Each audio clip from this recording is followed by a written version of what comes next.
All art is reflective of the person who's making it.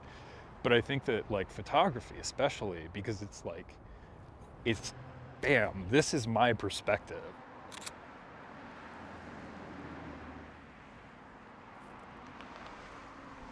I took this picture by, contorting myself like kind of a goof in front of a bunch of people so that you can see this thing in a way that I think is aesthetically pleasing, that I really like, and that I want to share with you.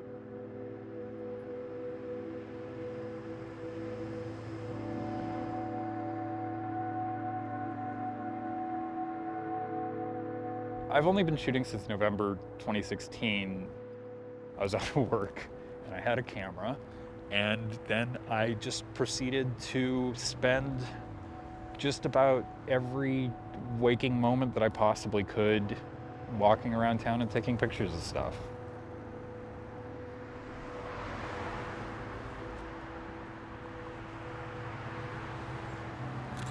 And eventually my look was kind of starting to develop, or I guess my art. Certain things catch my eye and certain things don't. I've tried to kind of drill it down more than that, I guess, but I find it difficult to.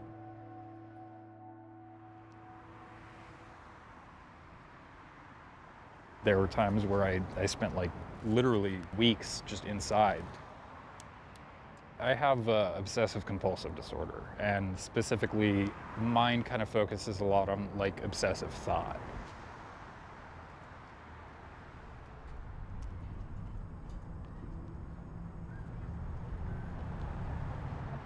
There are a lot of different ways that it can manifest in people, but I do have a big problem with like checking. Like, oh no, did I lock that door? Did I remember to lock the door? I gotta check the door. I would get up, open the front door, look at the deadbolt, see that it was locked.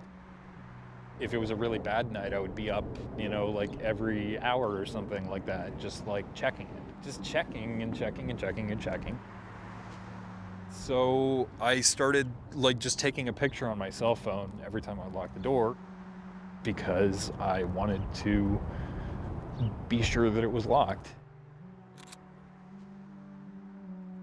That would be the one photo that I would take every day.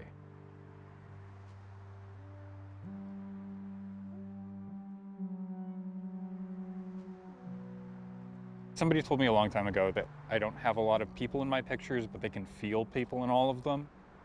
And I think that that's pretty true. I found it was like an old scanned copy of this book, Understanding Exposure. It just really opened me up to like every photo doesn't necessarily have to be a correct exposure. Like you can fiddle around with settings and stuff to like try and find something to capture the way that you see it or the way that you want other people to see it.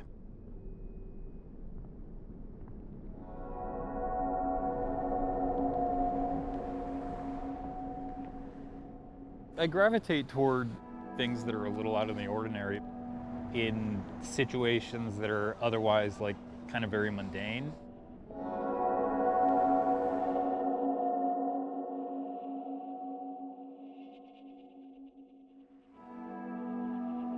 I've always thought of it as kind of like a real, like kind of light surrealism.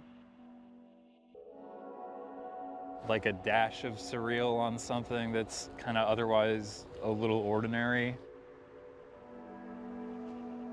The ones that, kind of have a lot of interplay between the light and the darkness, those are very much me, I think.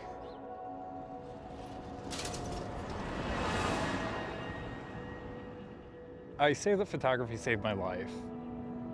I've been to enough therapists to know the difference between like suicidal ideation and suicidal thought. So it's not like I was standing on like the ledge of a building and somebody was just like, hey dude, try out this camera and see what you think. And, it just turned everything around for me. But it was more just like, it brought me out of the doldrums. It gave me something that I can like look forward to, and it gave me a way to communicate the way that I feel sometimes without words.